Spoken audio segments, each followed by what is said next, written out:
Nobody tells you that growing up is just a long, slow process of learning which people in your life see you as a person and which ones see you as a resource.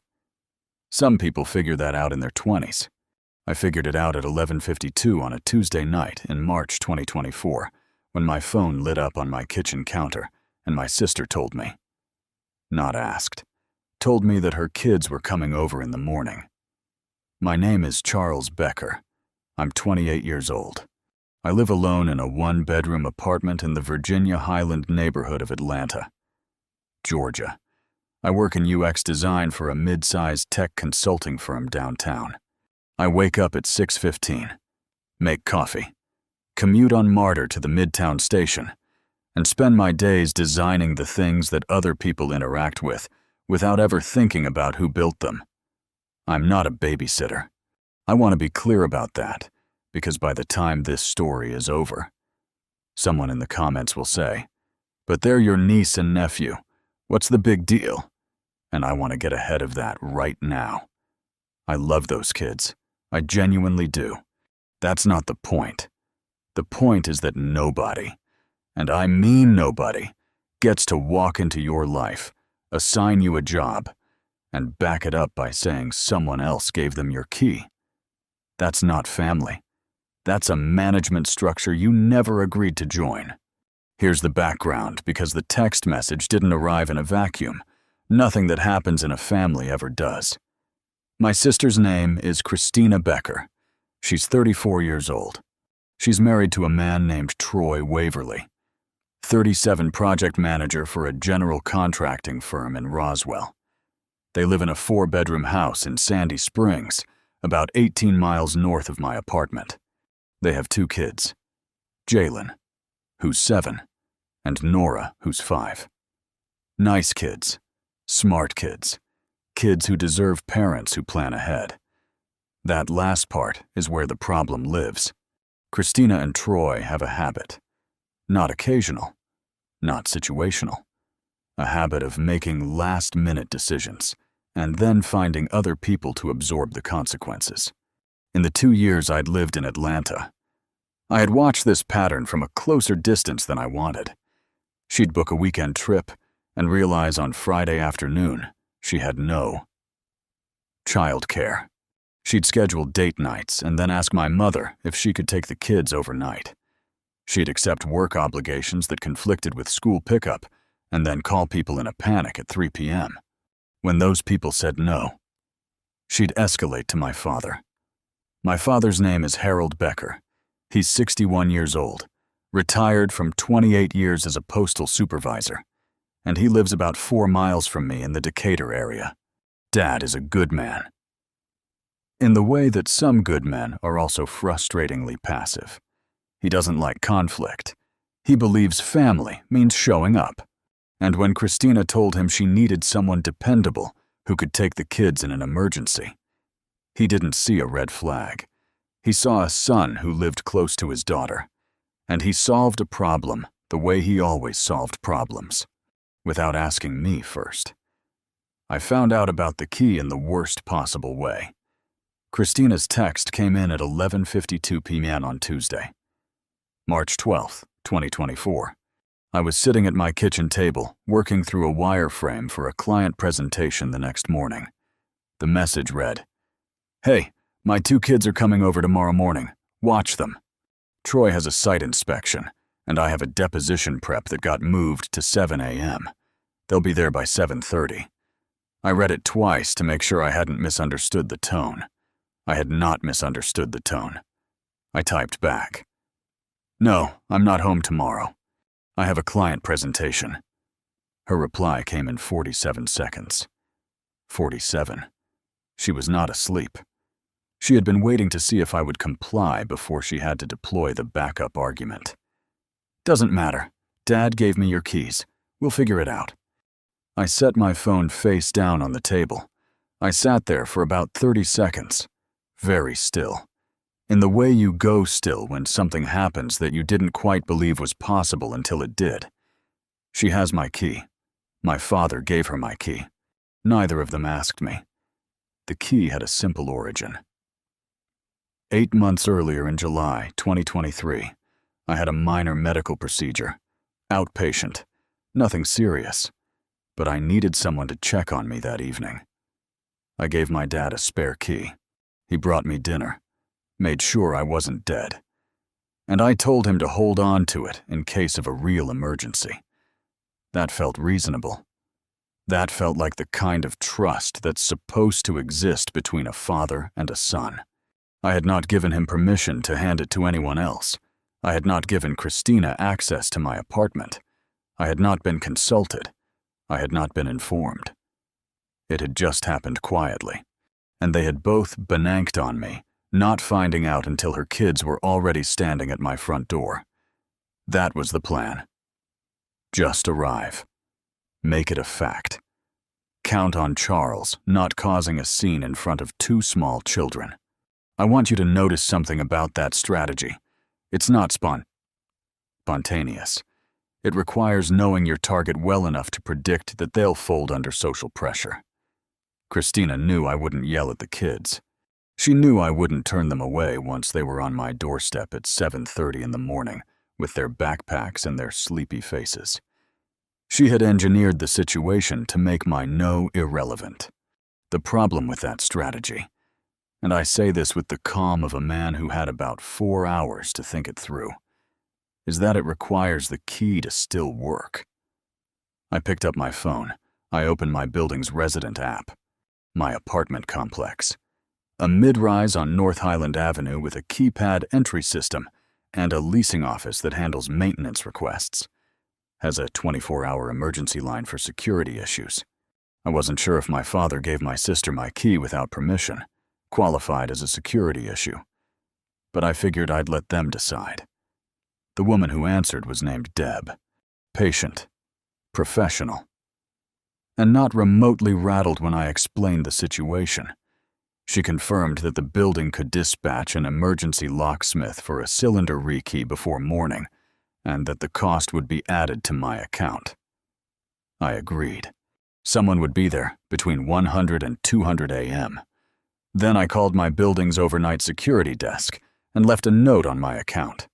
If a woman arrived in the morning claiming to drop off 2 children, security was to inform her that no one had authorized entry and that she needed to call me directly. After that, I took screenshots of every message. Then, I sat back down at my kitchen table, looked at my wireframe, and thought about how I was going to explain all of this to my dad. The locksmith arrived at 1:20 a.m. Efficient, quiet, done in 12 minutes. When he handed me the 2 new keys, I held them for a moment longer than necessary. One for me, one for no one else. Not yet. I finished my wireframe at 2:45 a.m. It was good work. Sometimes pressure clarifies things. My alarm went off at 6:15 a.m. on Wednesday, March 13th. I made coffee. I put on my work clothes. I sat at the table and waited because I knew what was coming. At 7:04 a.m., my phone rang. Christina. I let it ring. She'd find out what she needed to know soon enough. At 7:28 a.m., I got a text. We're almost there. Can you buzz us up? I did not reply. At 7:41 a.m., I got a call from a number I didn't recognize. I answered it. It was Marcus, the morning security officer at my building's front entrance, Mr. Becker. There's a woman here with 2 children. She says she's your sister, and she has a key to your unit. The key isn't working on the front entrance panel. She's asking me to let her up. Thank you, Marcus. Please let her know I'm aware she's there and that she'll need to reach me by phone if she needs to speak with me. Copy that. I hung up. I put on my jacket. I picked up my bag. I had a presentation in 2 hours and a MARTR train to catch.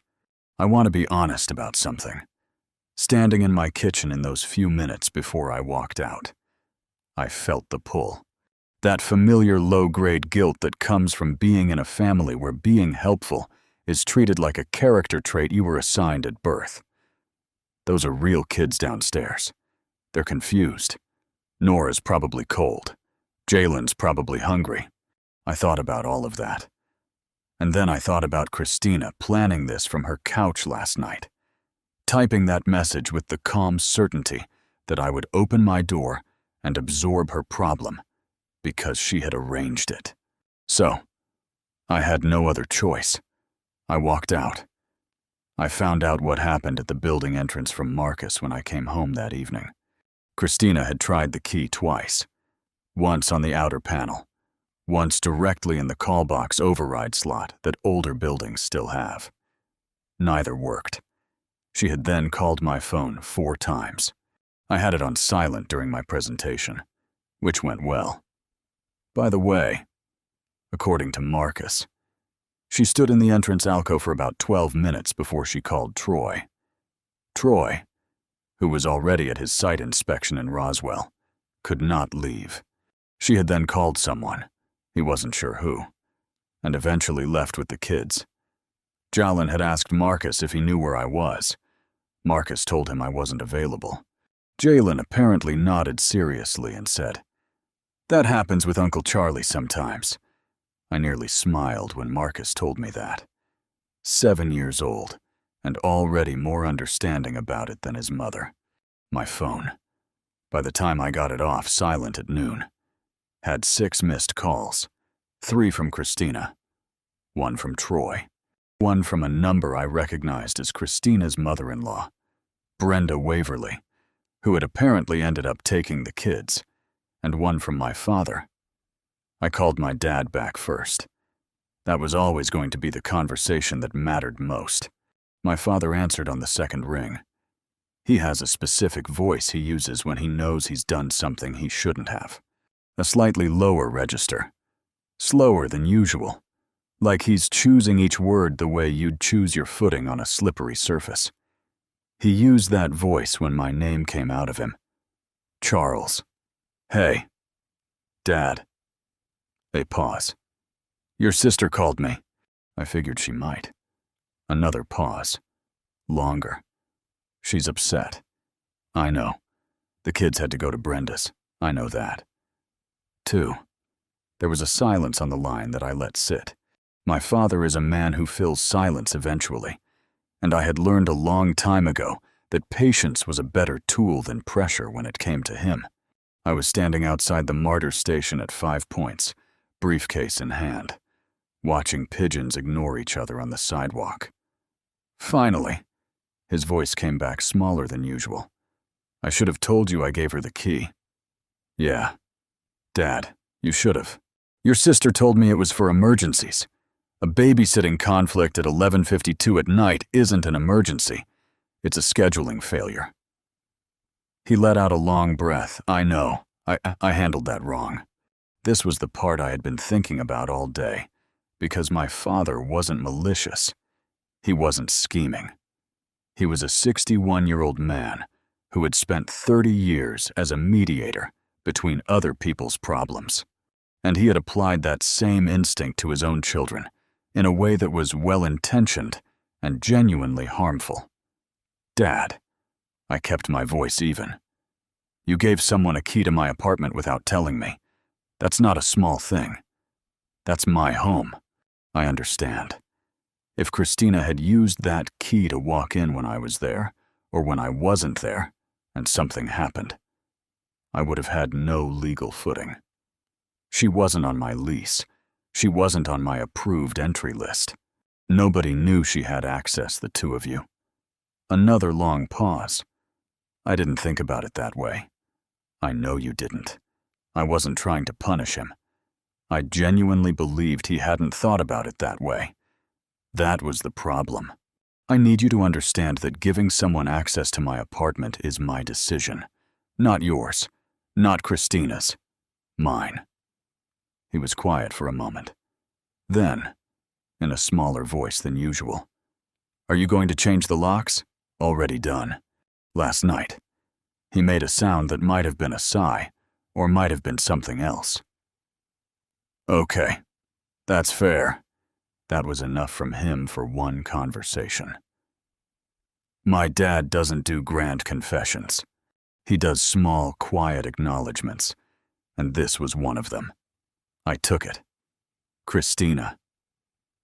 However, was a different conversation entirely. She called me again at 6:45 p.m., and this time, I answered. She didn't start with hello either. She started with, "Do you have any idea how embarrassing that was?" I sat down on my couch. "Here we go." "Which part?" I asked. "Standing in the lobby of your Clear's Throat building with 2 children, while your security guard told me you weren't available." Jalen was asking questions the entire time. Charles, he didn't understand why he couldn't go up. "That sounds really hard, and I meant it in the flat, factual way that you mean something without agreeing with the conclusion someone else is building from it." "Are you serious right now, Christina?" I kept my voice steady. "What time did you text me last night?" Silence. "What time?" "It was late.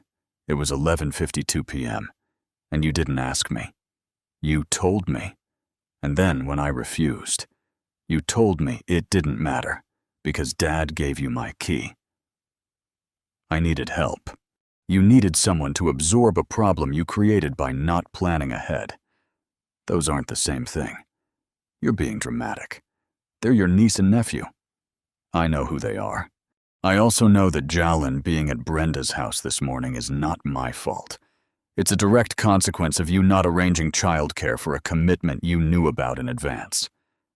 I could hear her breathing change, sharper the way it does when she's deciding whether to get angrier or shift tactics.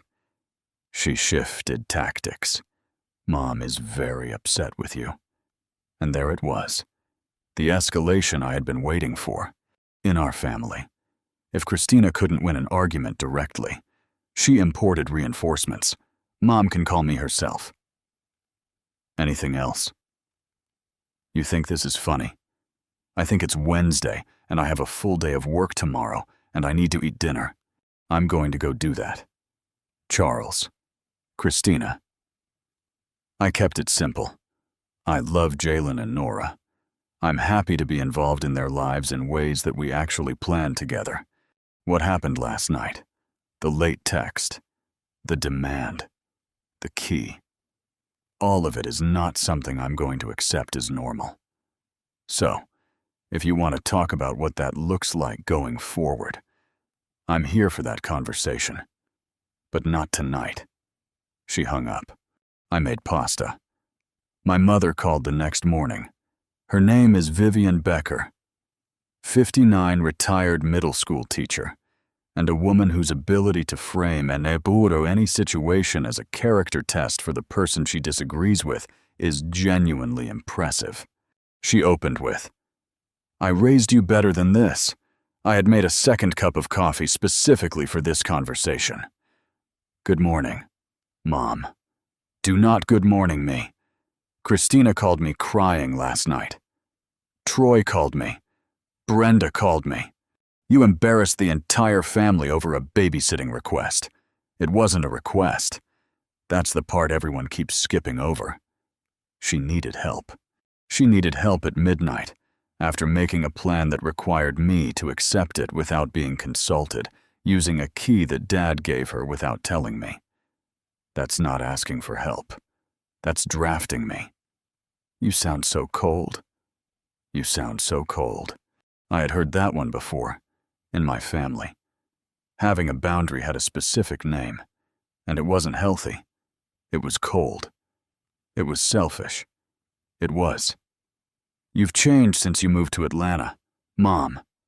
I kept my voice steady. If someone walked into your house without asking using a key someone else gave them, would that feel okay to you? Silence. That's my apartment. That's my home. I didn't give Christina a key. Dad did without telling me.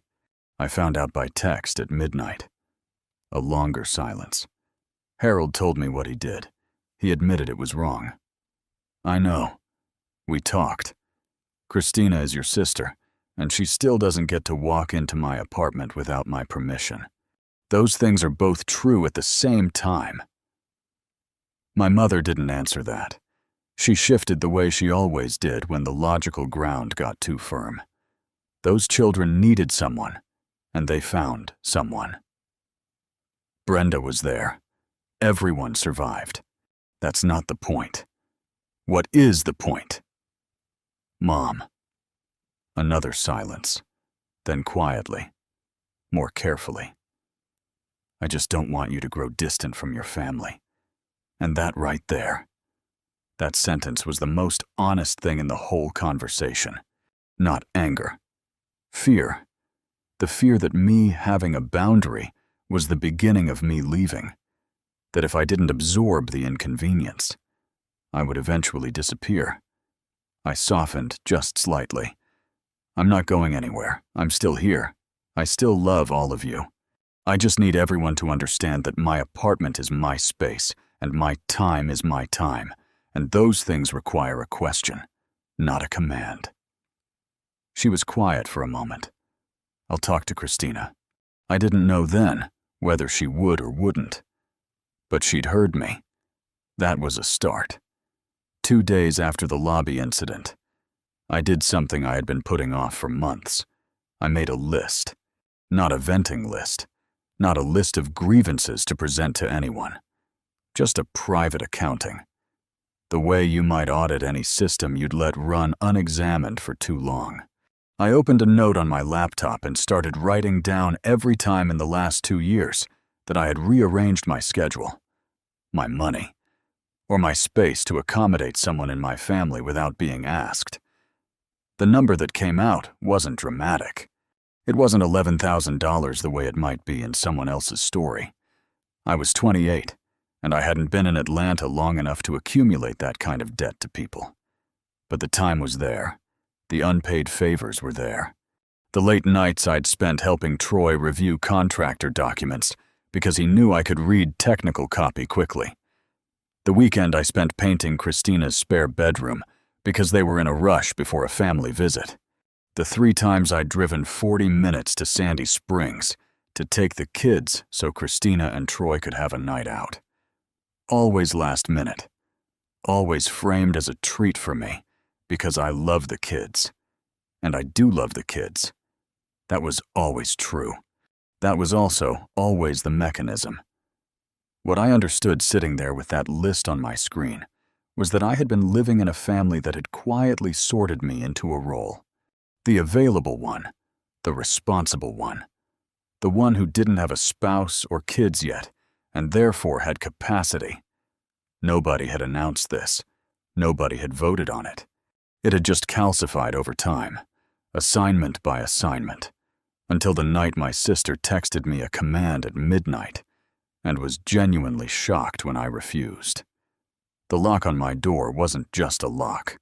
It was the first time I had put something physical between my life and the assumptions that had been piling up around it. 3 weeks after the lobby incident, things in my family had settled into a new and slightly uncomfortable silence. My father had called twice more. Both times he was warmer than the first call, less defensive, more like himself. He told me he'd spoken to Christina and told her directly that what she'd done was wrong. Not just the text, but the whole arrangement using his key, assuming my availability, not informing me. I asked him how that conversation went. She was defensive, but she heard it. When your sister gets defensive, it usually means she's processing. I'd take that. My mother had done what she'd promised and talked to Christina. What exactly was said in that conversation? I'll never fully know. But the result was measurable. Christina did not contact me for 2 weeks. When she did, the tone was different.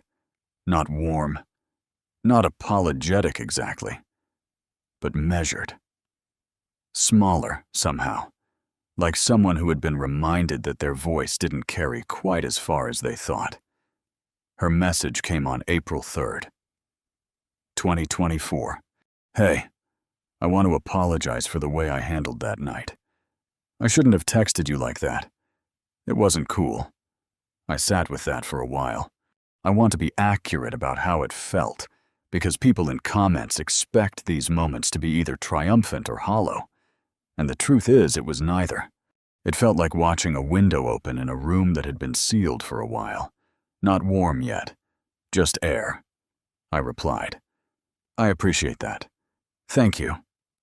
She wrote back. Can we talk this weekend? Not about the kids thing, just talk. Then my answer was, yes. We met at a coffee place on Pont de Leon Avenue in the Pony Highland area, about a 10-minute walk from my apartment. It's a neighborhood spot. Mismatched chairs, good drip coffee, a chalkboard menu that changes every few weeks. I got there first. Christina arrived 5 minutes later. No kids, wearing the slightly tired look of a person who had been running too hard for too long. She sat down. She ordered a latte. She looked at me the way older siblings sometimes look at the younger one, not quite sure when you grew up enough to stop needing them to be right. I talked to Dad. She opened. I know. He told me some things I didn't want to hear. A pause. He said he should have asked you before he gave me the key. He was right. Yeah, I want you to know that I didn't think of it as your key. Exactly. She stopped herself. That's not an excuse. I just mean I thought of you as family, and I thought of the key as a family thing. I know that was wrong. I thought about how to respond to that carefully, because it wasn't entirely wrong. The instinct behind it, the belief that family shares resources. But the application had been broken. Family is a reason to ask, not a reason to skip asking. She looked at the table. Yeah. A beat. I've been doing that a lot. Haven't I? It wasn't really a question, so I didn't answer it like one. You've been under a lot of pressure. Troy's schedule, the kids, the job. I know it's a lot. It is, but that's not your problem to solve. I looked at her. That was a real sentence. That was the sentence I had been waiting to hear for about 2 years. No, it's not. She wrapped her hands around her mug. I've been thinking about what you said on the phone about drafting you. She almost smiled. That was a good word for it. You're a lawyer's paralegal. You know what drafting someone means. She actually laughed at that. Short, surprised, real. The first easy moment between us in a month. I'm going to do better. That's all I need. And I meant it. I want to use this part of the story to talk about something that doesn't get enough airtime when people discuss family dynamics and personal boundaries. And I think it matters especially for people in their 20s who are newly independent and navigating exactly what I was navigating. When you're the youngest sibling, or the single one, or the one without kids yet, you often become the family's lowest stakes ask. You're the one with flexibility. You're the one who can help out. And if you've been raised to be responsible and caring, which are genuinely good traits, those traits get quietly borrowed by the people around you and returned as obligations. Nobody does this consciously. Usually. Christina wasn't a villain. My dad wasn't trying to violate my privacy. My mother wasn't trying to gaslight me. They were operating on a pattern that had never been interrupted. And so, it kept running. What I did the night I changed my locks wasn't dramatic. I didn't yell. I didn't threaten. I didn't post anything publicly or send a family group chat manifesto. I just interrupted the pattern. And when you interrupt a pattern that people have come to rely on, the first response is always going to look like anger or betrayal or hurt. That's not evidence that you were wrong. That's just what disruption looks like before adjustment. What I learned, and what I'd want anyone in a similar situation to hear, is that protecting your space is not the same as withdrawing your love. These are separate things that families sometimes conflate, because it's easier to say you don't care about us than it is to say, I relied on you without asking, and now I have to adjust. Consent matters inside families. 2. privacy matters inside families. Your apartment, your schedule, your money. These are yours. Choosing who has access to them isn't selfishness. It's self-respect. And self-respect modeled clearly and consistently teaches the people around you something important that you are not. An unlimited access. That there are terms that love doesn't mean unlimited access. That's not a cold lesson. That's a healthy one by May 20. 24, 2 months after the lobby incident, the family dynamic had shifted into something more honest. Not transformed, not healed, in some cinematic way, where everyone cries and apologizes in a well-lit living. Just more honest. My dad and I had started having Sunday phone calls. Short, easy ones. Sports. Weather. What we'd been cooking. Once he asked me how to reset his router, and we spent 20 minutes on it together. That was better than any formal reconciliation. Normal conversation, freely chosen, is its own kind of repair. My mother backed off in the way that proud women back off, not by saying she was wrong, but by stopping the behavior.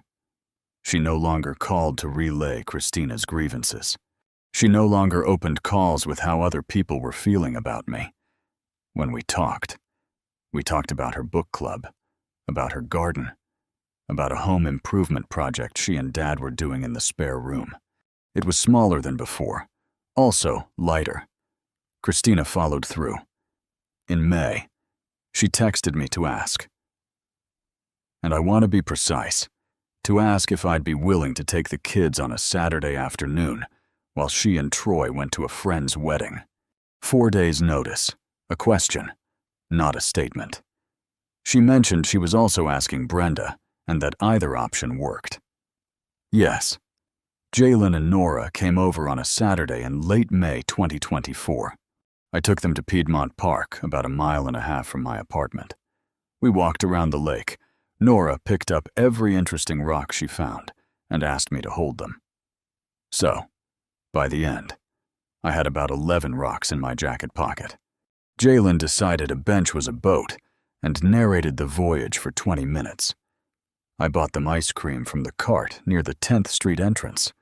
They ate it too fast and complained about brain freeze with the kind of theatrical suffering that only 7- and 5-year-olds can fully commit to. On the martyr ride back to my place before I drove them home to Sandy Springs, Jalen looked up at me. Uncle Charlie, why is your apartment so quiet? Because I live alone. He thought about this for a moment. Don't you get lonely sometimes? But mostly, I like it. He nodded seriously, the way kids nod when they've decided to accept an adult answer, even though they're not fully satisfied with it. Okay, I'd miss Nora. I know she'd miss you. Too. Don't let her hear me say that. He grinned.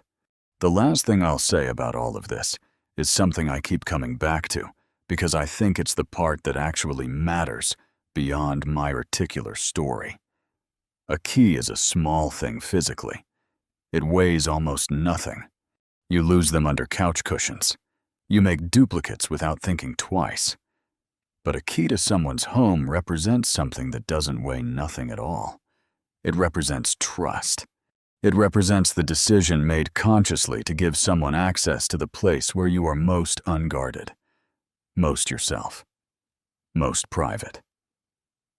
When my dad gave Christina my key without asking me, he didn't just hand her a piece of metal. He made a decision about my privacy on my behalf. He decided that his convenience, not having to mediate the conversation, not having to deal with potential conflict, was worth more than my right to choose who enters my home. He didn't mean it that way. I believe that absolutely. But intention doesn't change impact. The door still opens. What I did by changing the locks wasn't about being petty or punishing anyone. It was about restoring something that had been taken quietly and without notice. My right to decide. If you're listening to this, and something in it sounds familiar, if you've got a family member who volunteers your time, borrows your space, or bypasses your answers by going around you to someone else. I want you to know something. The discomfort you feel when you first say no is not a sign that you're doing something wrong. It's the sound of a pattern breaking. It's loud at first. It gets quieter. And on the other side of it, if you do the work, is something worth having. Your home, your time, your yes given freely because you chose to give it. Not because someone decided you didn't have a choice. I changed the locks on a Tuesday night in March 2024 in a one-bedroom apartment in Virginia Highland. Atlanta, Georgia. In the months that followed, I watched my family adjust, argue, process, and slowly, imperfectly, incompletely, but genuinely grow up a little. And so did I. If you liked this story, join our community by hitting that like button and subscribing for more family-centered accounts. Looking back now, I sometimes laugh at how symbolic that Tuesday evening became.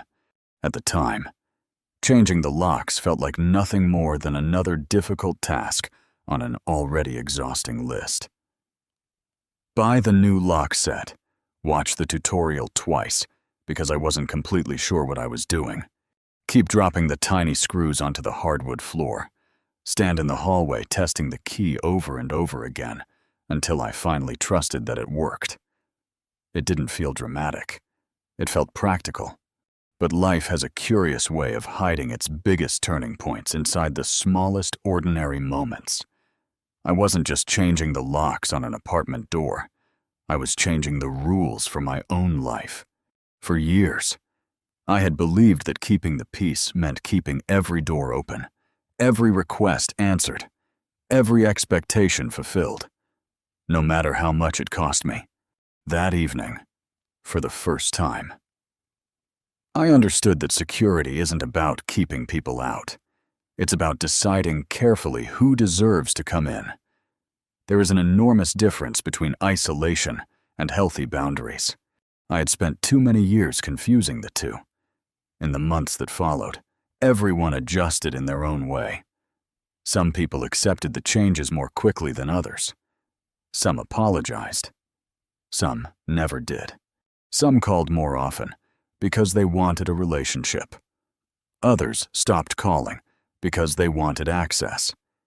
It turned out those were two very different things. At first, I mourned the silence left behind by the people who drifted away. Eventually, I came to appreciate it. Silence isn't always loneliness. Sometimes it's simply the sound of unnecessary conflict leaving your life. My family didn't transform overnight. None of us did. We still had awkward conversations. We still carried old habits into new situations. We still occasionally misunderstood one another. Growth rarely arrives as a single breakthrough. More often, it arrives through dozens of ordinary decisions to respond differently than we did before. One honest conversation, one sincere apology, one boundary respected instead of challenged, one holiday that felt a little lighter than the last. Those small moments accumulated until one day I realized we were no longer trying to become a healthier family. We simply were one, imperfectly, but genuinely. My apartment changed too. It slowly stopped feeling like a place I had escaped to and started feeling like a place I belonged. The bookshelf filled with novels I'd been meaning to read for years. Plants appeared on the windowsill and somehow stayed alive.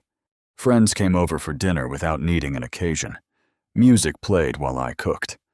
The rooms became filled with ordinary routines that asked nothing of me, except that I enjoy them. I hadn't realized how long it had been since my home actually felt peaceful.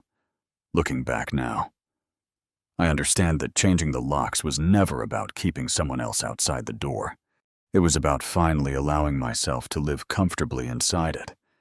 Every now and then, I still think about that Tuesday in March, not with regret or even with pride. Mostly with gratitude. Gratitude that I found the courage to make one difficult decision instead of postponing it for another year. Gratitude that the people willing to grow stayed in my life. Gratitude that I learned boundaries can strengthen relationships instead of destroying them. Provided those relationships were built on respect to begin with. If this story leaves you with anything, I hope it's this: don't underestimate the quiet decisions. Life rarely changes because of one dramatic speech or one perfect moment. It changes because one ordinary evening, you decide that tomorrow deserves something better than yesterday. You replace the lock. You make the phone call. You decline the invitation that costs you your peace. You say yes to the life you've been postponing. Those choices may seem insignificant while you're making them, but years later, you'll realize they quietly redirected everything that came after. Today, when I unlock the front door and step inside, I no longer think about who used to have a key. I think about the life waiting for me on the other side, a life built with honesty, stronger boundaries, deeper relationships, and the kind of peace that doesn't need to be perfect to be real. And every time the lock clicks gently behind me, I'm reminded that some doors aren't meant to keep love out. They're meant to protect the home you've finally learned how to build within yourself. Looking back now, I sometimes laugh at how symbolic that Tuesday evening became. At the time, changing the locks felt like nothing more than another difficult task on an already exhausting list. Buy the new lock set. Watch the tutorial twice because I wasn't completely sure what I was doing. Keep dropping the tiny screws onto the hardwood floor. Stand in the hallway testing the key over and over again until I finally trusted that it worked. It didn't feel dramatic. It felt practical. But life has a curious way of hiding its biggest turning points inside the smallest ordinary moments. I wasn't just changing the locks on an apartment door. I was changing the rules for my own life. For years, I had believed that keeping the peace meant keeping every door open, every request answered, every expectation fulfilled, no matter how much it cost me. That evening, for the first time, I understood that security isn't about keeping people out. It's about deciding carefully who deserves to come in. There is an enormous difference between isolation and healthy boundaries. I had spent too many years confusing the two. In the months that followed, everyone adjusted in their own way. Some people accepted the changes more quickly than others. Some apologized. Some never did. Some called more often because they wanted a relationship. Others stopped calling because they wanted access. It turned out those were two very different things. At first, I mourned the silence left behind by the people who drifted away. Eventually, I came to appreciate it. Silence isn't always loneliness. Sometimes it's simply the sound of unnecessary conflict leaving your life. My family didn't transform overnight. None of us did. We still had awkward conversations. We still carried old habits into new situations.